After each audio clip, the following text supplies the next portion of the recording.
Welcome to another episode of the Beyond the Fence podcast presented by Headbanger Sports with your hosts, Coach Rack and Chris, missing Mike, but we're back with our first returning guest, Bobby O'Neill. Welcome, Bobby. We hope your camera and mic hold up. We're out here with a prayer, man.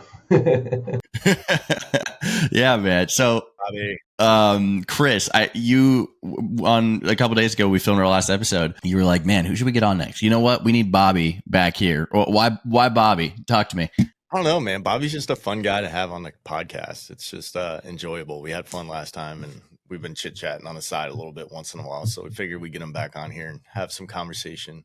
His wife's getting close to that baby day, isn't she? Oh, man, she's right around the corner. I think we're in our third trimester officially. Crazy stuff, man. Entering the chapter of fatherhood is a whole nother experience. It's all right. It's going to be so enjoyable. You're going to love every bit of it. I'm so pumped. I can't wait. That's a lie, by the way. There's so many goods and bads about being a father. It's like you're going to second guess yourself 110 times over. And then you're going to be like, this is my decision. And then 10 minutes later, you're going to think about it and you're going to be like, that was the wrong decision. And then an hour later, you're going to be like, you know what? Screw him. That was the right decision. You're grounded. Bro, so I grew up with five brothers and three sisters. And my sisters were like hardcore gymnasts and athletes. So they were like not the stereotypical girl. And so now I have a daughter on the way. So I'm like completely unprepared. I have no idea what to do. We were talking about that before you got on the podcast, trying to figure out if you're going to are you going to take the time out of your day to coach your kids? Are you going to just let somebody else do it? Or what's your thoughts? My plan, hopefully she doesn't watch this episode and rebel, but my plan is to keep her away from baseball and softball at all costs. Cause I already have basically like 500 like kids that I teach all the time, like over the course of the last couple of years. And I want to just have a whole different experience with my daughter. I don't want to be coach. I want to be dad. And I want to do something with her that we can both enjoy doing. So maybe like golf or tennis or something like that. Just kind of keep her away from baseball as much as possible. But that probably means I'm going to have to teach her how to pitch. She comes to you. I was going to say the first day she comes in, she's going to be like, Dad, I want to play baseball. I don't want to play softball. I want to play baseball and I want to pitch. I know a lot of creators that I can pass her on to if that's the case. There you go. But dude, golf. We haven't talked about golf in a couple episodes and it had me worried, but we're just roughly 3 minutes into our episode and we're back on golf, which fires me up. It's because Bobby's here, bro. Bobby's here, so it brought back the old school. That's right. All is right. Threw out my back last time I golfed, man. When was the last time you golfed? With you, bro. That was the last time? That was so long ago. Was this like the video where you guys are like rocking 2 pairs of gloves as you're hitting? No, this was like a legit golf game. I started laughing. I looked at him like the guys on the golf course have got to think these guys are absolutely out of their minds. Oh, I know. I was like kind of embarrassed for myself out there. I was like, oh, geez, but it is what it is. You got to do it for the content. That's what it is. If you feel embarrassed during the content, that means you're rocking it, man. That means you're doing something that other people are going to relate to. That's right. Interesting. That's a good take on that, actually. So I need to step out of my comfort zone is what you're telling me. We talked about this, Chris. I know. Listen, we're doing better, okay? We're doing better over here.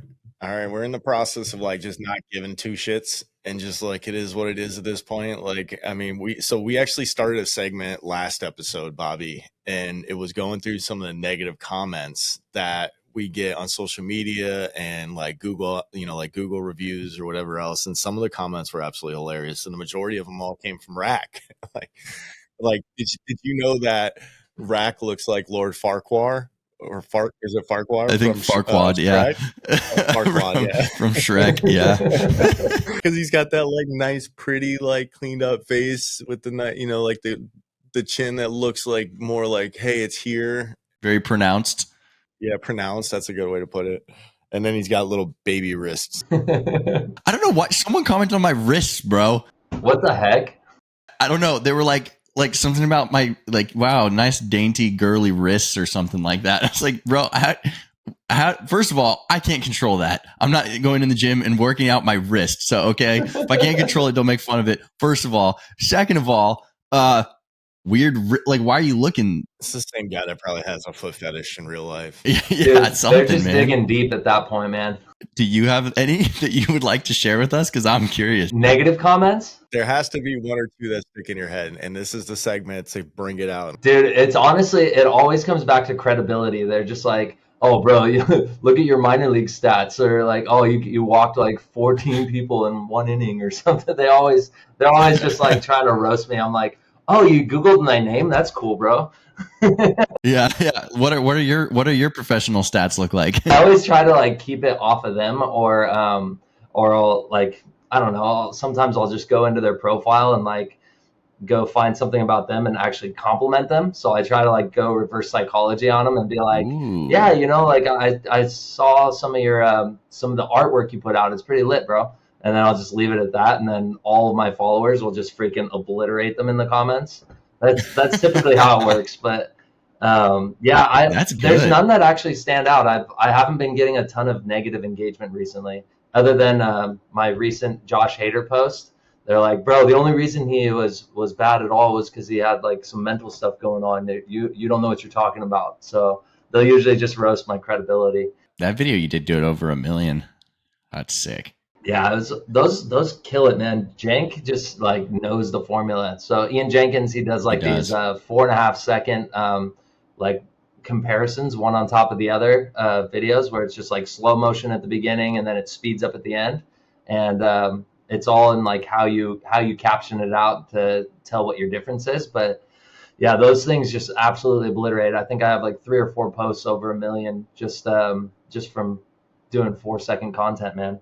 So I also have to give you a little bit of a shout out here. I hear that you are now a baseballism guy, and all your audience can actually save money based off of baseballism. That's cool. I absolutely love that idea. I love that company, by the way. They make some amazing quality products. So congratulations. Thank you. Yeah. So I've been an ambassador with Baseballism since 2020.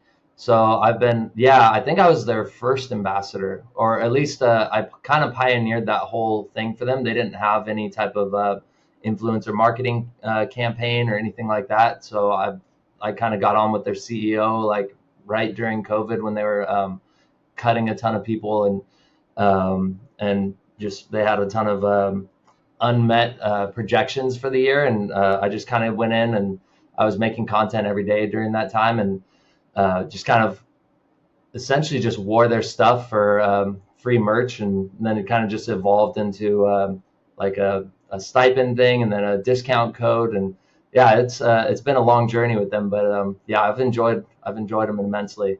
That's cool, man. I didn't know that, and I apologize. I guess I jumped out of line there. I'm out of the know here. All right, but I seen like the video of like you posting the 6'4" +3. Yep. And what that actually is. So I was like, oh, that's cool. Congrats, Bobby. 2 years later, 3 years later. You're a little late, bro. Honestly, I'm so glad you didn't recognize that post, because that was a repost. I reposted that one from like 2 years ago, I think.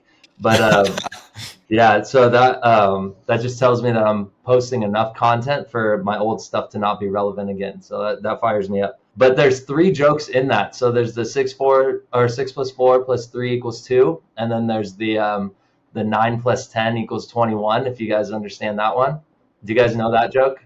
Oh yeah, that's from the Vine days, I think. Oh yeah, I was aging myself with that joke. And then I had the original joke, 1 + 6 + 3 = E1. yeah, I like that. Throwing it away to shortstop. I can't even count the number of times that I've thrown the ball into center field during that play. As a shortstop, I'm just like always, I'm running this way, and I just know for a fact they're going to throw it behind me this way, where I absolutely cannot reach it. If you throw it in front of me, I can, lay out or something, make a play. You throw it behind me, it's over, and they always throw it behind you. The best part is like when you do it intentionally, and they're doing it to like pretend like the ball went by, and then the runner goes to third base and you're pulling a double play. Oh yeah, that's always good too. My biggest mistake was I'd throw it behind the guy, but I'd get arm side run, so he'd get like just completely crossed up. He'd go to like stop, and then it'd end up like going right underneath his armpit. Little two seamer. That's tough. I had no concept of throwing the ball straight. You gotta stop giving all the trolls ammo right now. They're taking notes right now. We got And what was Bobby's weaknesses? Rack's jaw's looking awful weird today. Look at that. His left side's bigger than the right side. Oh. I'm the Walmart Kirk Cousins. Yeah. Dude, I don't picture you as like the Walmart brand. I picture you as like the Dillard's, like the high end brand. Like, yeah, you got to stop giving yourself such low credit. You're the official replica, dude. All right, so I was the Walmart Cody Bellinger, and before Savicki became the real Cody Bellinger. So like MLB would like comment like, "Oh wow, is that you, Cody?" Like in the comments, it was so funny. I don't know. I didn't get the resemblance. I guess I looked a little sleepy in some of my posts or something. I don't know what it was. I think, I think if you just woke up and like, I could see that actually. Yeah. Give me a sleepy face actually right now. Dude, I see it. Yeah, I see it now. Yeah. I saw it there for a second. I can't keep the straight face because all I think about is Jake now. He just owned that. He's the category king. So I got to know. I literally almost just called you Jake because you said Jake. I'm wearing this hat right now. Oh, true. Give me your thoughts on the Ohtani deal. Being that you're a pitching guy, you're a pitcher, you've been in the game a long time, you coach kids all the time. I'm sure you guys have had numerous conversations at this point in time with, you know, some of your kids that you do drills with and whatnot, or lessons with. What's everybody's thoughts on that? Well, you got the haters that say he's not worth that amount, but then I just followed up with them like, really, you can't make the biggest deal of any jersey company in 48 hours. Like they absolutely sold out. They made the highest value. Like everyone loves Ohtani. He literally is the number one baseball player in the game right now. So you can't go at his worth. So give me something else. And they're like, oh well, he's hurt. It's like, well, he drops bombs, and just the ticket price alone for the Dodgers like went up. I think the average cost per ticket now is like $300 for decent tickets, just for opening day. Like it's crazy. It's such a power play move on the Dodgers end, but it's going to be huge for him. And I think what he did with his contract was smart too. He's not front loading the Dodgers, so they're not going to be able to go grab a couple other arms or a couple other bats. He's giving them every opportunity possible to make a run at the postseason for the next couple of years. I hate hearing that as a Yankees guy, but I agree. I think it's a great move on their part, especially with the opportunity and the players that are coming up through, you know, coming the other Japanese arms and like what they're going to be looking like. And we're obviously in the run for the number one prospect as a Yankees guy. So like I'm crossing my fingers, hoping that wasn't the whole game plan of the Dodgers. And I can't even think of his damn name right now. Is it Okina? I can't even pronounce it. I know who you're talking about though. Yeah. Yeah. Everybody knows what I'm talking about. But you know, I think that we were actually talking about this earlier with Billy up in Virginia. He was like, you know, I'm wondering if like the Dodgers knew that they were going to run for him and bringing him and Ohtani onto the same team. Could you imagine the market share that they would grab from that market? I mean, like when USA Baseball was played over there, like it was like the number one watched ever. So like the market in Japan is absolutely massive. It might be bigger than it is in the United States right now. So having two guys from Japan, oh my God. And then not only that, but they're spectacular athletes. So I was watching his bullpen the other day and like a random clip that came up and I'm like, he almost reminds me of like a Nestor Cortez type, like how he kind of like holds and changes his form and like every single pitch is different. And then all of a sudden he jumps on you with a 105-mile-an-hour fastball. And you're like, whoo, that's not Nestor. I was having people just spam me with, I think probably the same video that you're referencing. And they're like, yeah, his arm path seems a little bit long. I'm like, literally, that guy has the epitome of body control. And he can be as long as he wants because that just means he has to wait longer with his legs. So like that dude has immaculate timing. It's crazy. I'll tell you, I don't want to be a hitter in a box against him because you're lost. Yeah, no way. Bobby, I got a question.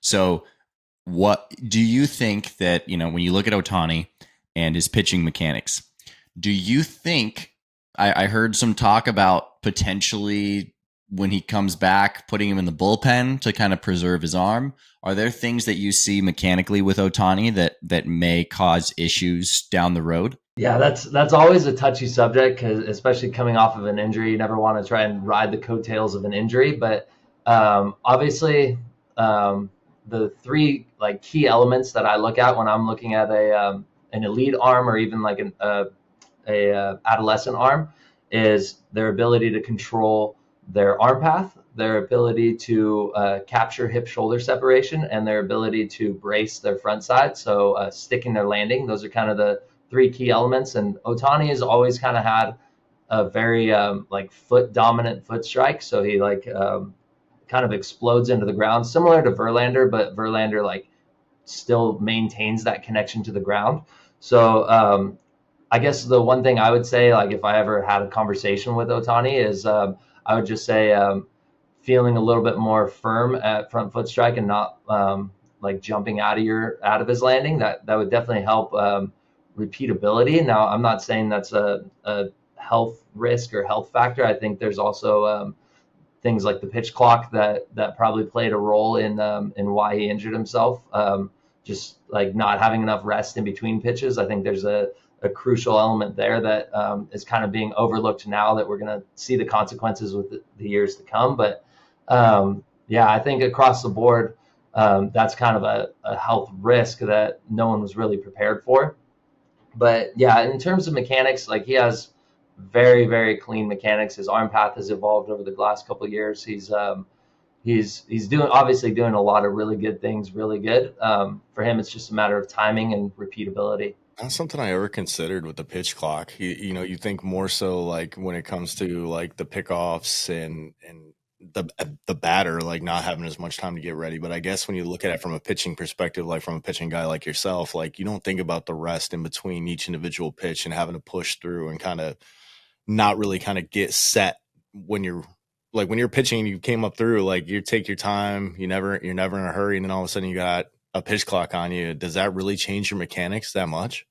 Well, I mean, from my experience, I had to pitch through injuries all the time, and every now and then a pitch will hurt, and you need a couple of seconds to shake it off. But with the pitch clock, you don't have that extra time, and I guess they're advocating for always being healthy, but every now and then you need to give the battery a chance to recharge and reset. And with the pitch clock, you don't have that option. You literally just have to get up and throw the next pitch. So I see it as an issue. I've actually given pitching lessons where I've tested that to try to prepare athletes for that. And yeah, their bullpen command is the first thing to go, which then causes them to overexert and compensate for that command issue. And that's where mechanics start to default to a worser version of themselves. So I'd say if you're elite and you can repeat yourself in any environment, it shouldn't affect you too much. But for the guys, like the newer guys that aren't used to being in front of 30,000 people, I think just the stress of the game alone will cause your mechanics to be a little bit off. But adding the pitch clock element too, I think you're just setting yourself up for disaster, or at least a new hurdle that hasn't been there in the past that needs to be overcome.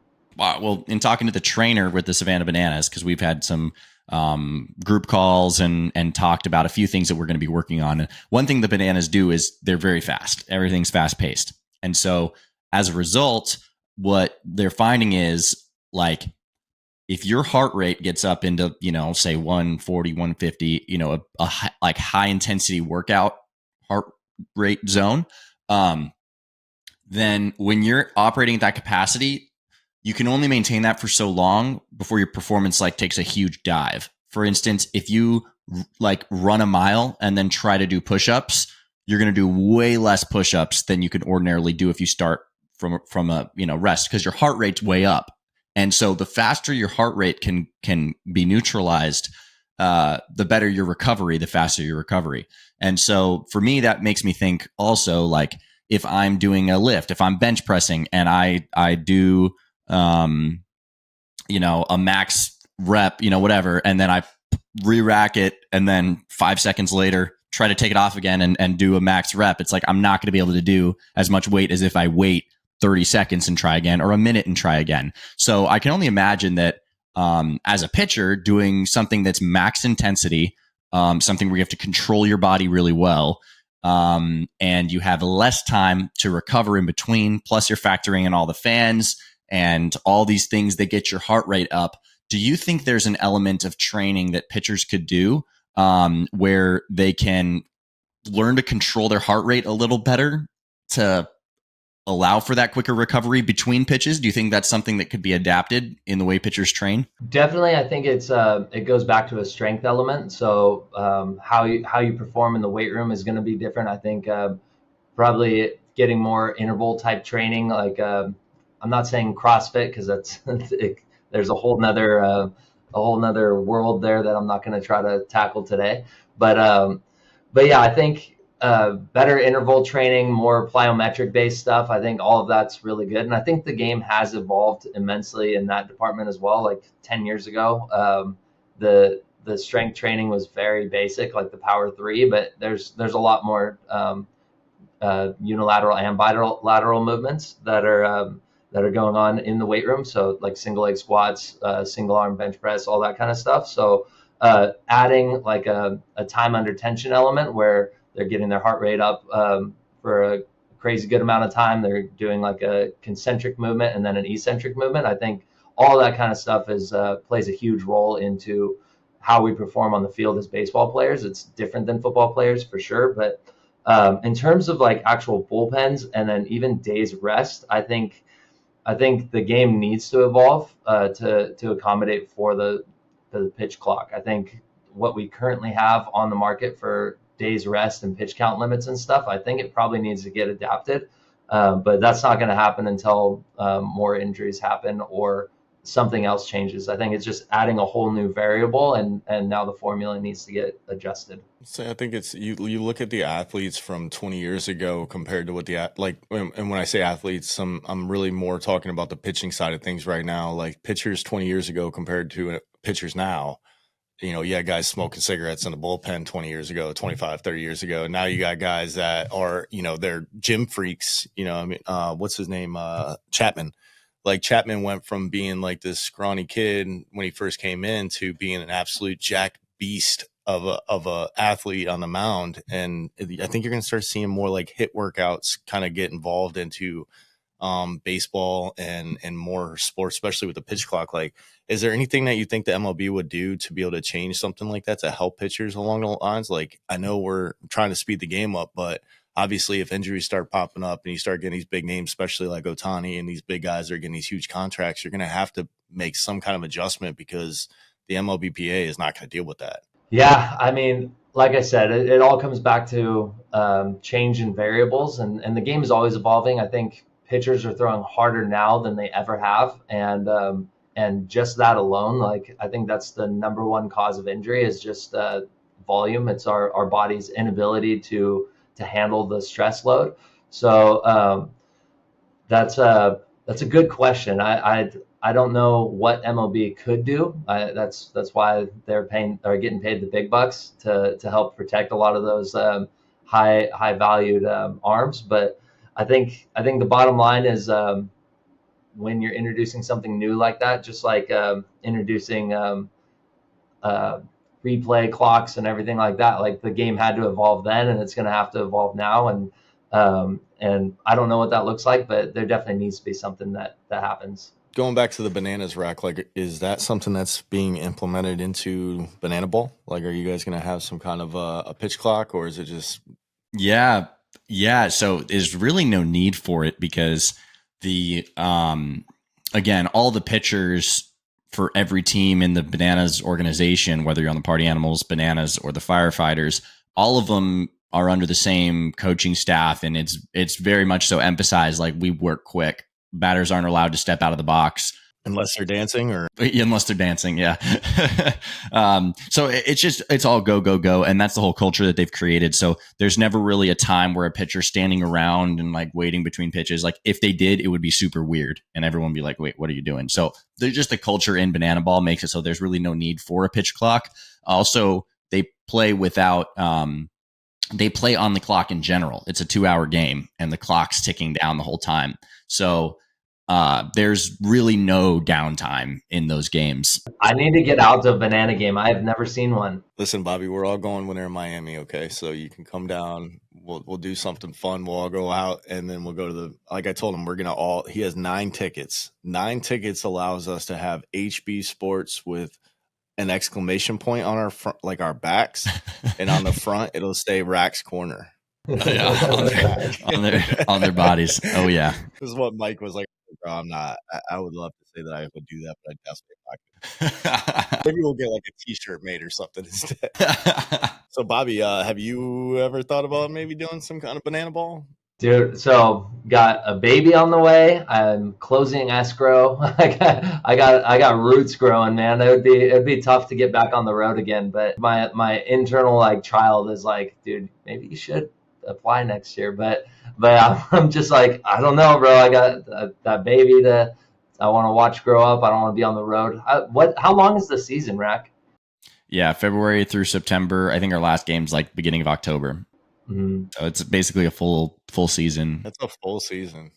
Just that lifestyle in general, because I've had some opportunities to go coach professionally, and it's the same thing. It's just like, man, I want to start a family. I want to be able to go to my hometown church. There's just certain variables that just don't accommodate for the on the road lifestyle. I can definitely feel that. I like to be home. I'm a homebody guy, so I like to feel that like warmth of home. And like the minor league thing, like even if I ever would have went that direction, I don't think I could have did it. I don't think I could have went down like the road of sitting with somebody else I don't know in their house and going to a field every day at a different field or whatever. So even the pros, like I know the money's big, but you're gone so long. Like it's such a long season, long cumbersome days, and everybody's, they talk about these guys getting injured. Well, you're playing 162 games on the road. Like it's a long season, man. That's a lot of wear and tear on your body. And these guys are like, oh, they don't deserve a day off. They get paid.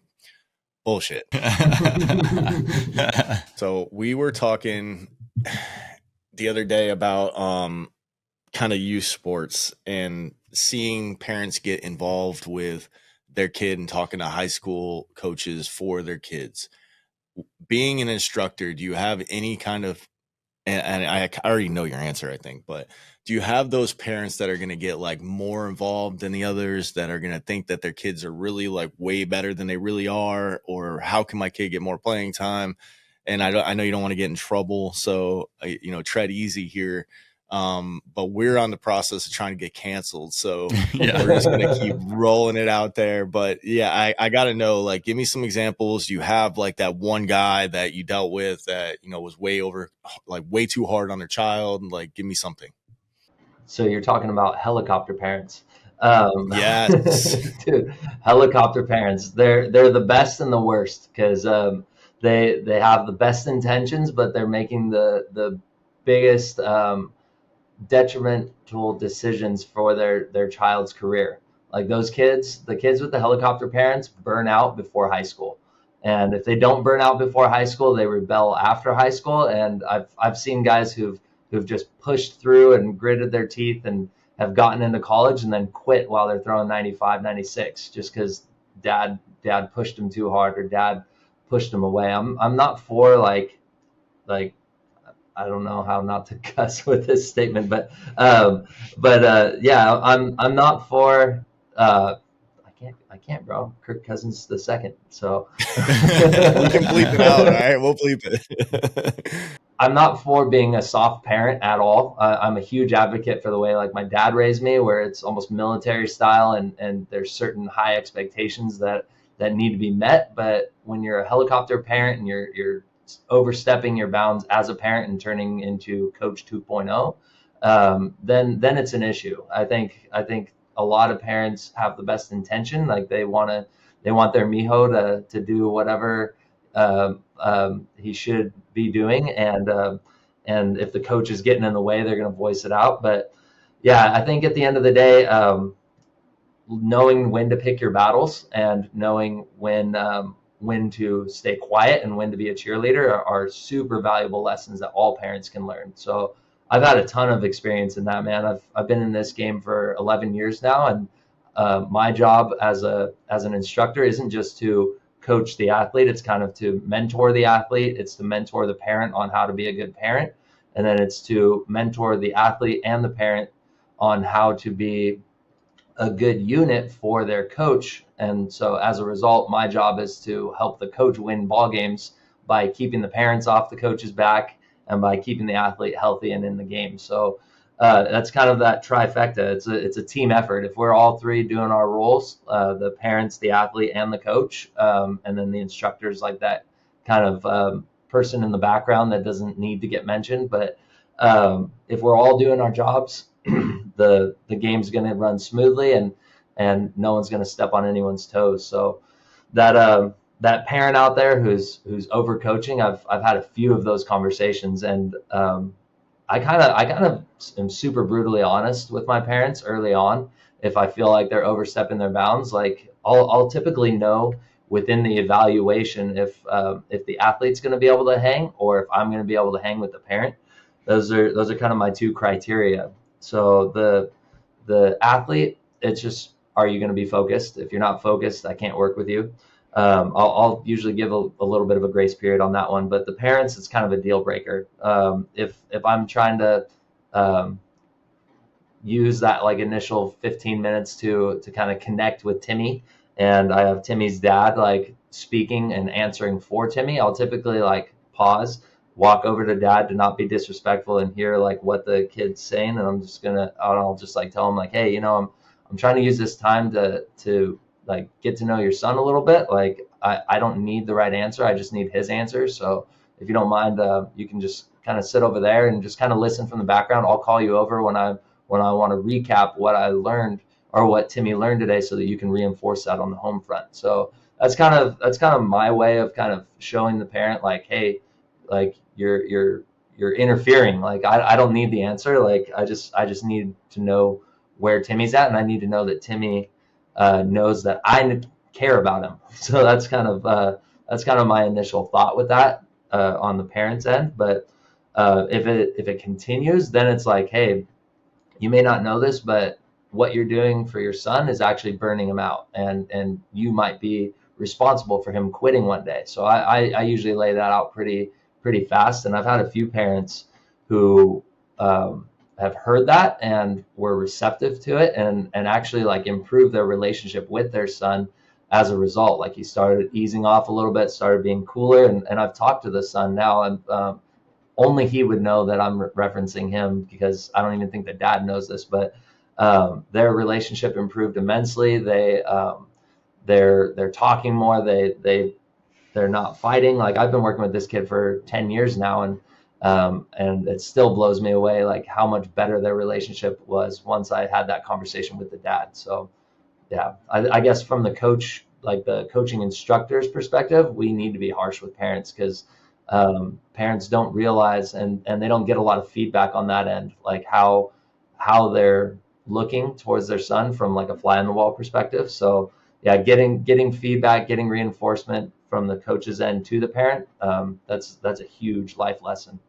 Mm-hmm. And it's hard to have those conversations with parents. Like it's hard to tell a parent, hey, I think you're overstepping a little bit with your kid. You're going to cause them to burn out. Like that's a tough thing to say to a parent, but in a way you're kind of doing them a disservice if you don't tell them and so yeah, mad respect for you being willing to speak up when necessary, because that's not an easy thing to do, I can imagine. Yeah, I've definitely lost some business on it, but I've lost some business but saved my soul, so to speak. I think, yeah, I just wouldn't be able to live up myself and collect a paycheck on and watching that happen on the sidelines. So I'd rather lose some money and hopefully gain some respect in the process, but also gain some trust on other parents. Because when I have a conversation, I'm not just having it with the parent and the kid. There's like 150 people in the building, and everyone's listening, and they all see what's going on. If I don't address that, then that speaks to my character, and it's like, oh, he's not there for the right reasons. So like, I kind of have to do it, but I don't at the same time, because there are plenty of coaches out there that just collect a paycheck, and all power to him. Like that's great, but I personally just can't do it. It always makes me kind of wonder, like, you're listening, like when I'm watching my son play when he was younger, and like all these parents are on the sideline and they're yelling and screaming at the top of their lungs and they're yelling at the umpires. Like, at what point in time does your coach say, hey, timeout, let me go handle this situation? Like, have a true heart to heart with them, because not only are they embarrassing themselves, but that poor kid on the sideline, or, you know, that poor kid in the dugout is got to be absolutely petrified of, you know, what everybody thinks about him, or is he just used to it? Like, is that something that's normal to him? Like, it makes you feel so bad for some of these kids, and like the way that they're treated on the field and off the field, because I've seen even like walking behind somebody coming out of like a showcase event. This is a summer, and this is a kid that had a good game in my eye, and his dad's like harping on all the negatives the whole way out of the facility. And I'm like, I look at my wife and I'm like, thank you so much for like being honest with me from way back. Like, it's always been like, hey, you're being too hard on your kid. Hey, you need to lighten up. Hey, stop focusing on his negatives, start focusing on the positives. And obviously I've had a lot of good influences with you guys, you know, people in the game from, you know, coaches' perspectives and organizational leaders, like guys that have taught me like to stay away. And now like I go to the sideline and I just sit and I enjoy the game. You know, if he asks me what my feedback is, I'll give it to him. But I literally will like look at him and be like, are you sure you want this? Because like, I don't want it, that road, like going back home to be like an argument. I want him to like unwind now. And especially as like a teenage kid, like these kids have so much stuff on their plate now. There's so much with the social media and like the intent, like what people expect out of them. You know, it's not the same. Like you kind of lose that like childhood for a long time now. Like from like an early age, like 12, 13, like these kids are almost like expected to be adults. And, you know, like he went to a new high school, and like this high school is almost like a private, like boot camp for the most part for the first year. And it was like stupid write-ups, like getting sent to the office for dumb stuff. And like, you know, it's just slowly like learning how to be an adult. But you expect kids at 12, 13, 14 years old to know everything that we know. Well, they don't. And they have no idea. Like, if you're yelling and screaming, I'm on the way out, they think that's normal. So like, what are you teaching? And Colangelo, we had Mike Colangelo came on from the Stars baseball organization a few weeks ago. And, you know, he kind of said it great. It was like he was talking about, you know, what not to do and what not to expect out of your kid. And instead of going like expecting them to go play baseball in college, like let's look at a college that your kid might want to go to for like the reason that they want to go to college. Like, stop worrying about baseball and sports and start worrying about their future as adults, and let the sports kind of be fun as they should be. And like the helicopter parents, like watching that stuff walk out of the baseball field or watching on a football field or whatever it may be, I'm like, yeah, guys, man, I'm like, babe, should I say something? I want to say something so bad. Like, I'm like gritting my teeth, like holding back. Like, I really want to be like, you're an asshole. I'm sorry. But like, so what are you doing to your kid, right? Like, you're treating your kid like you're his agent almost. And that's not what that relationship should be like. That relationship should be, you know, trust. And like, he wants a soundboard, right? Like, he wants to show his frustration to you. And if you're frustrated at him for what happened, or her, on the field, then all you're doing is making them kind of ball up and not want to talk to you. I think not enough parents realize that. Now, this isn't a valid stat. This is a stat I'm making up. It's more of a theory. But I'd say, at least in my experience, 60% of the clients that I've had that have quit baseball in the car ride home. And that's such a huge overlook for parents. Like, parents, by the tone of voice, by the look in the in the side view mirror, like, oh my God, I can picture myself like so many bad times when I was younger. yeah, no, all you need is that freaking look up there, and you know you're about to have it for 2 hours.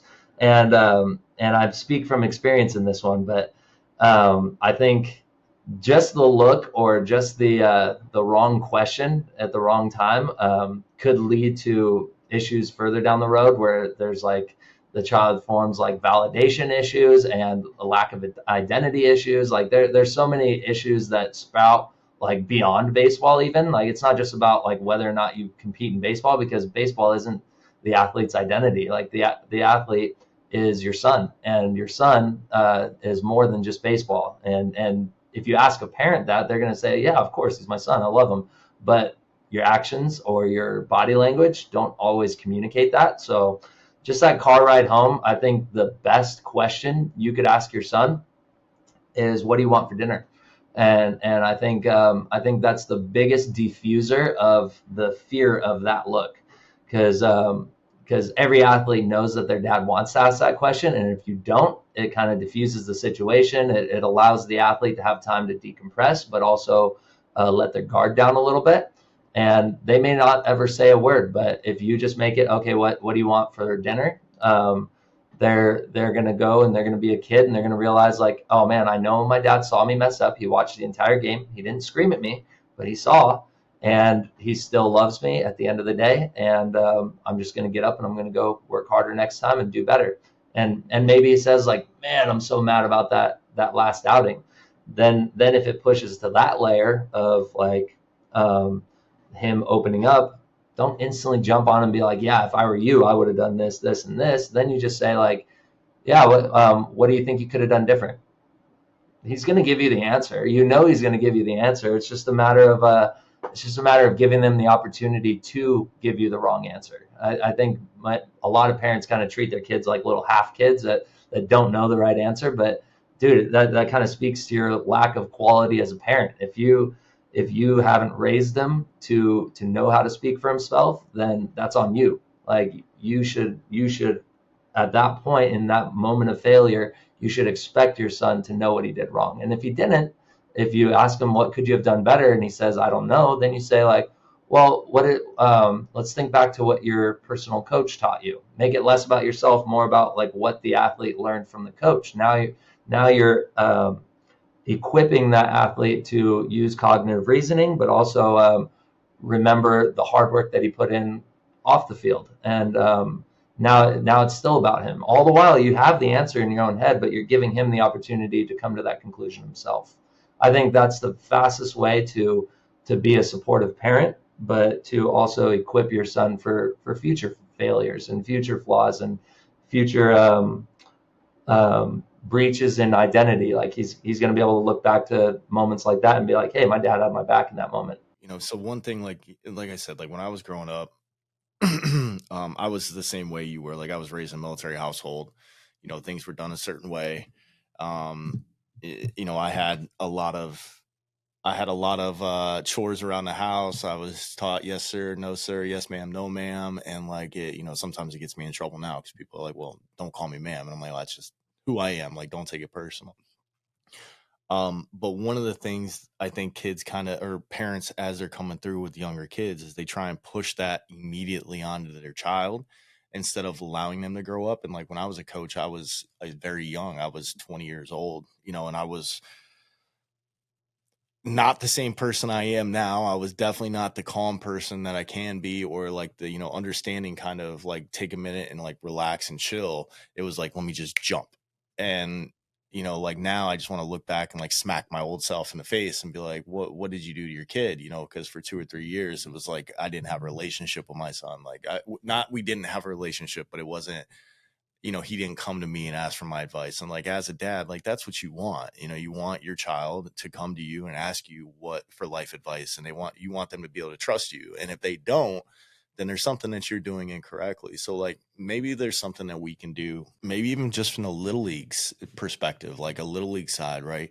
And I know that there's baseball, like parent training and stuff like that, but put out some kind of like a video even of like, hey, this is what you could do to your kid if you treat them this way. This is how the world looks at you as you're treating your child this way.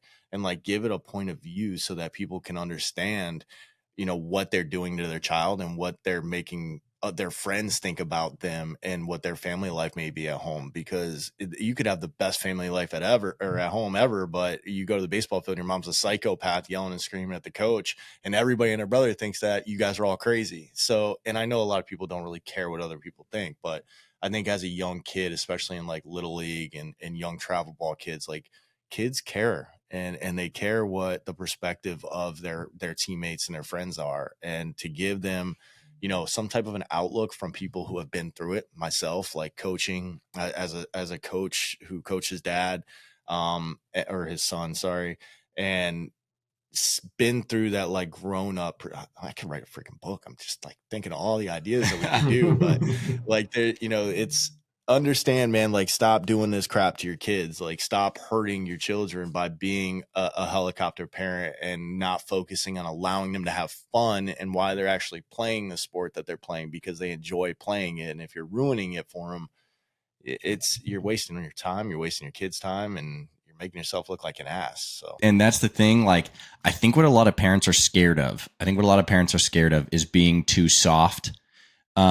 And I've seen that comment a lot on my, oh, you're teaching, like for instance, I'm trying to remember what video it was that I made, but it was something about, I don't know, parents saying, oh yeah, if you have a stud athlete, like, the best words you can use are like, I love watching you play. And I made that video and said some other stuff on there about, how to best coach them and stuff like that. But someone commented like, oh, this is exactly what's wrong with kids these days. They're too soft and their parents are too, I don't know, basically just making that insinuation. But I guess from experience, and again, but just as just an outside observation, because again, I didn't grow up in a military, type household, but at the same time, I still had expectations. I still was disciplined all the time. That's obviously got to be a factor. Kids don't come out the womb with discipline. Every single person has to learn that through experience. So for sure, that's absolutely what parents have to do. But when you talk about dealing with kids on a baseball field, with sports and stuff like this, there's a big difference between disciplining a behavior at home or disobedience or disrespect. There's a difference between dealing with that and you showing some degree of disappointment because of the way your kid played into something they can't control. Because if you show a kid that you're disappointed in them over and over again based on things that they can't control, I can only imagine that's something that's very discouraging. And you're not going to make them tougher by doing that. You're just going to make them feel like there's nothing they can do to please you. And they're going to, not want to have that relationship as much. And so that's, I think the big distinction is like, okay, is this something they can control? Because again, attitude and effort you can control. If your kid's having a bad attitude and effort, then again, wait till emotions neutralize so that you don't, cause unnecessary issues there. Once the emotions are neutralized, be like, hey, I think you were being disrespectful on the field, the way you carried yourself.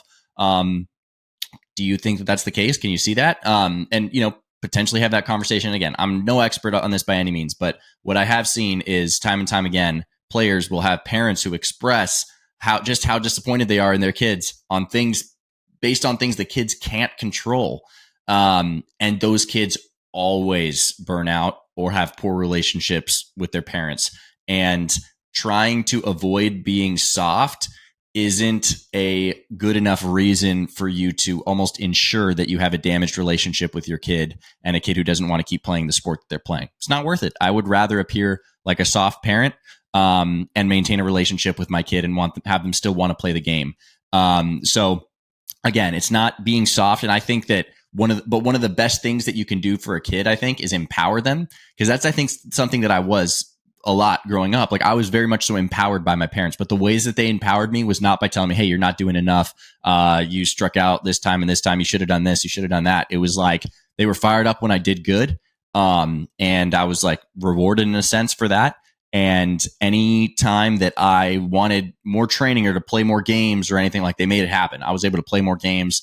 They made a bunch of sacrifices that allowed me to play a lot of baseball because I loved it. And as a result, that just kept fueling the fire of my dream of playing professionally. And they didn't even have to get on my case to go put in extra work because I was fired up myself and I wanted to go do it anyways. And so, and it wasn't because they lacked, discipline with me. And there were times where I screwed up and they let me know about it. But more than anything, I left, my career. When I look in hindsight, I'm like, dang, my parents really empowered me to keep playing and made it a wonderful experience for me. And I want every kid to experience that. So for those of you listening, like just rethink if you're one of those parents who thinks, oh, I'm just being soft if I'm not, telling my kid this and that, like just really pay attention to the way that kids turn out and maybe rethink things. I take this as you guys ever play poker? Yeah. There's an old saying, like, if you can't find who the donk is at the table, then you're the donk. I think about that as a baseball parent now.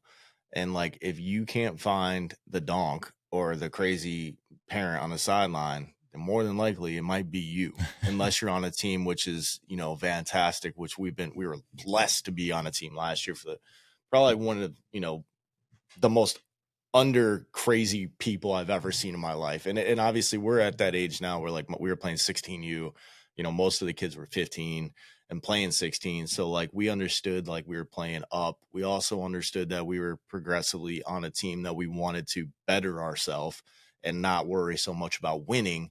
And I think when you get to the point where you're so focused on winning as a parent that you ruin the game for your kid, because your kids want to win too. And if they don't win, I promise you they are way more disappointed than you will ever be. And if they make an error in the field, they are way more embarrassed than you will ever be for them. And you need to stop pushing them to the point where they think that mom and dad don't have my back, because in the end, like I've done that. I've been that parent. I hate myself for it, going back and forth, but I focus forward. I mean, I was never like the crazy dad, but like, I push my son. Like I see the athleticism that he has, and I wanted him to earn that like respect for himself. And, it almost ruined our relationship to the most part. So I was young enough that I could step back and fix that. And I recommend any people, new parents coming, Bobby, I love what you said about, not wanting your kid to play ball. At some point in time, they're going to play ball. I hate to tell you that, because that's your life. So just get ready for it. And if they don't, if regardless of what they play, support your kid in every aspect and push them to be a better human being rather than just a damn athlete, because athletics is just the start of life. Like that's just the beginning of how to learn, like what people are going to expect at you, like show up to practice, work hard, be dedicated. Like those are all good things that you can have to be a better person in life outside of just sports. Amen. Let's go. You heard it here first on Beyond the Fence. That's right. That's right. So let's lighten this mood up a little bit. Now that we've all told all you parents that you suck. Yeah, all of you. No, man. I mean, I think most people have they're not there to hurt their kids, and the helicopter parent is a more rarity now, I think, as kind of social media is popping up and you're starting to see like the videos and like, they're like, I don't want to be that parent. Like, I don't want to be that I don't want to be that social person. So they're like kind of backing away, and things being recorded goes a long way. But I mean, even like the best look at Patrick Mahomes. I mean, Patty had a mental breakdown on camera the other day. Like things happen, and like you can embarrass yourself and apologize and be upset and let the heat of the moment take over, but don't do it towards your kids, man. And also, like on that like closing thought mindset, if you do, like, dude, you're literally an apology away from your kid and your relationship being restored. A lot of people let pride kind of get in the way of that one. It's like, oh man, I can't not do it because I've always done it. It's like, dude, literally just tell your kid you messed up and tell them you'll do your best next time, and you're good to go. And you teach them that it's okay to be wrong. Yeah, exactly. Life lessons. I've been down that road 100 times. I apologize, Atlanta. I'm so sorry. I treated you like shit. I'm so sorry.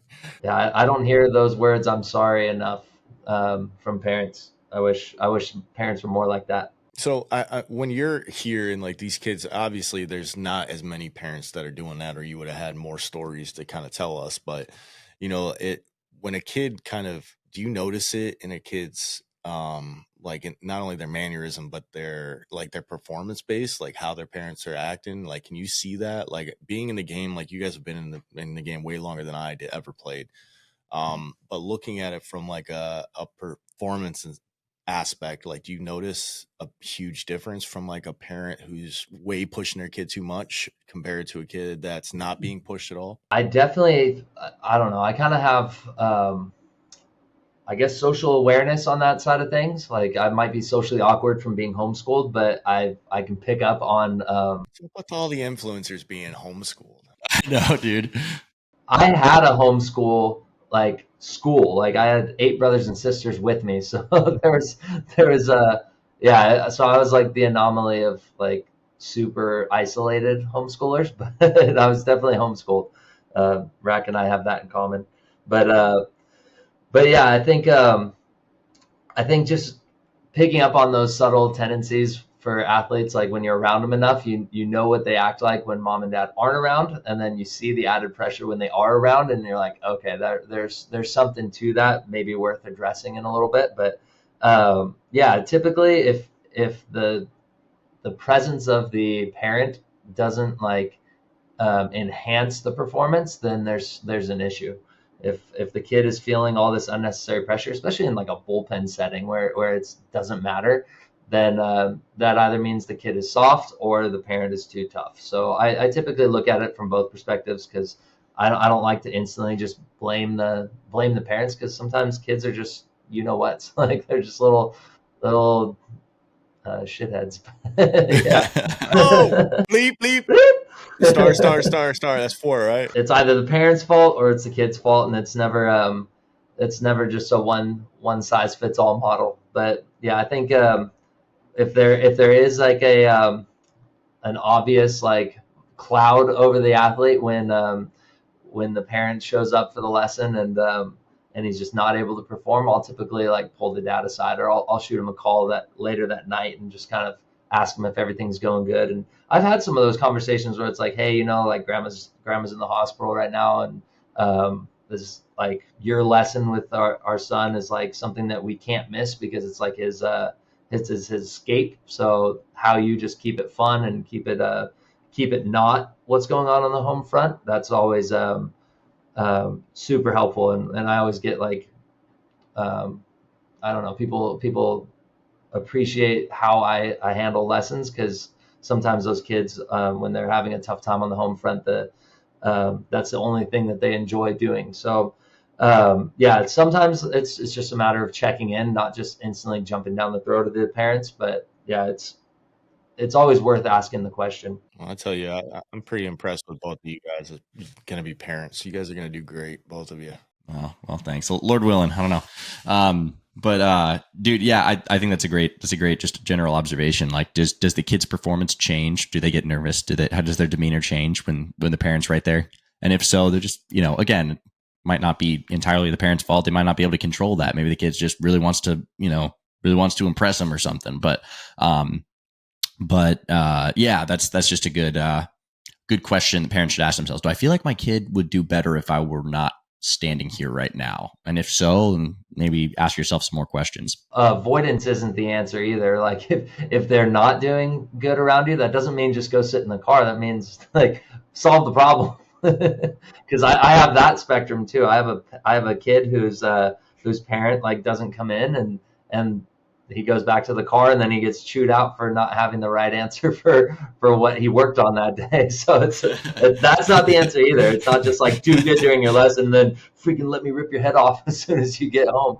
Bobby, I gotta ask you, with those parents, when you have parents, is there a good fine line? Because like me and my wife both go to my son's hitting lessons, and like we sit back and we don't talk unless he brings it up or asks, hey, have you seen this? And like he'll put it up on a video or on a screen or whatever, and he's like, do you see this breakdown? Do you see the differences? Like, this is where we started, this is where we are now.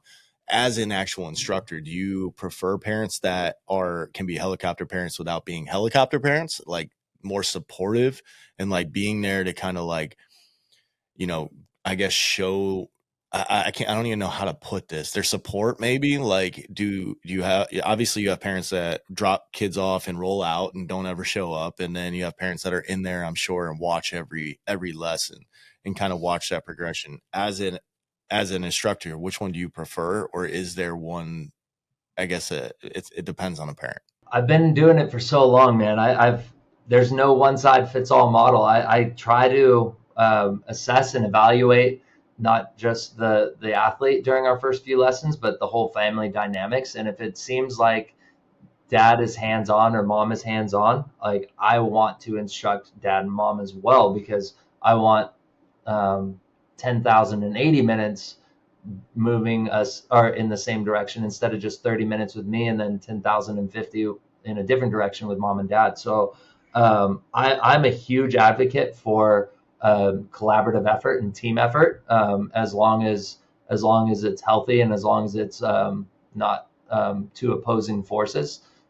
So I'll have that conversation if I know what we worked on the week before with an athlete, and then the athlete comes back and he says, well, dad saw that I was doing this with my arm path. Instead of like working on what we worked on, dad is saying something different. I'll like ask dad to come in for the next lesson and make him like listen and like sit really close and like have him sit like right next to me during the lesson, so I can kind of essentially give him a lesson at the same time. But yeah, for the most part, it's kind of a case by case basis. But for the parents that do want to be helpful and be a tool and a resource, I feel like as a coach, you have to be able to know how to coach the parent on how to coach the athlete too. So visuals, like what you were saying, like using phone and using drawing lines and stuff like that, the stuff I do for all my online breakdowns, that's always super helpful for parents to get them to see through your lens. I think if you're a good coach, you can get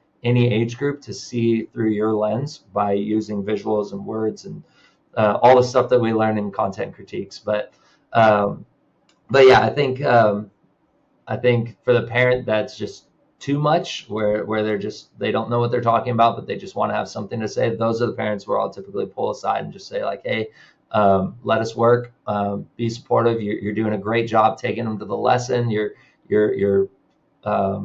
showing that you care based on your actions. You don't need your words. Like just like let him do his thing, because he's going to get worse if he's not staying focused. Like he needs one thing to work on per week. He doesn't need 4 different pitching coaches. So yeah, that's a rare case, but yeah, most of them I like to educate the parents and let it be a team effort. And as a parent who's gone through both sides of that, I actually prefer a coach like you who's going to look, if I'm wrong and I'm treating my kid like crap, I want you to tell me that. If my son is doing something that he needs to work on outside of the lesson, then I think that's something that parents should know too. So that way, the kid can be kind of held accountable, because you don't want to pay for lessons and private lessons and whatever else, because they're extremely expensive, and not see any kind of performance increase, right? So like you can't just go to your lesson for an hour or 30 minutes or whatever it is, and then not practice that throughout the week and see any kind of gains at all, because you're just going right back into the next lesson and kind of breaking back down what you guys worked on last week because we didn't work on what we should have this week. So I think having a collaborative effort with parents and coaches goes a long way with an athlete. We've got NYBC coming up, so I get to see Bob in action again. But yeah, man, that's all I got, dude. I'm excited. We need a tagline, Bobby.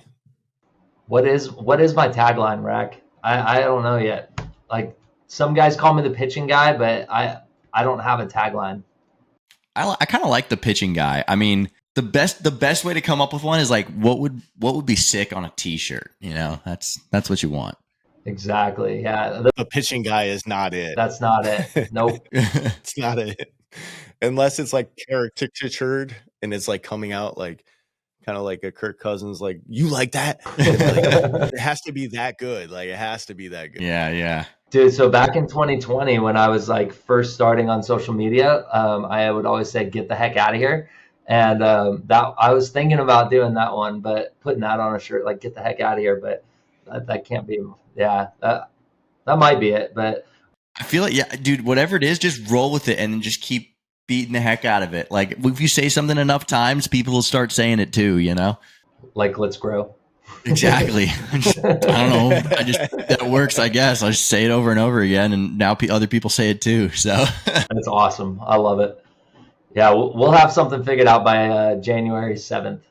There you go. Good man. Where's your next NYBC, guys? Yeah, Dallas. We're gonna be Dallas, Texas, January 3rd and 4th, and we're gonna be filming on the 5th some content. It's gonna be a whole little trip. We got an Airbnb for all the coaches. It'll be fun. Chris, you should come hang out. Does it have a hot tub? That's a great question. I think it does. I'm in. Let's go. You guys are going to Yes, ABCA. Yes, we are. When is that again? I think that was like the 2nd or 3rd week of January, right? Yeah, it's the end of the first week, so I think like the 5th, 6th, 7th. How are you doing all this with NYBC? Well, I guess they're all in the same area. Yep, it's in Dallas too. So first 2 days of the camp, we got camp, and those are going to be on like a Wednesday, Thursday. So I think Friday, Saturday, one of those 2 days we'll be able to go. That's going to be dope. Well, Bobby, thank you so much for coming on. It's Bobby O'Neill 37 on Instagram. Is it the same on all the other? Yep, cross platforms, Instagram, YouTube, TikTok. Those are the main three. Working on Facebook. Yes, sir. Yeah, I like it. I like that. I so like. We'll talk a different time, but I actually there's a whole different market on the Facebook side than there is on TikTok and Instagram Yeah. that you can hit. And I think that starts getting into like coaches and parents more so than the kids themselves. So I think that'd do really good for you, man. Your content's awesome. I think if you guys haven't gave him a follow, you should go jump on that and follow. Bobby's a great friend of all of ours, and we thank you guys for all tuning in and listening. Yes, sir. Catch you later. Until next time. All right, later, guys.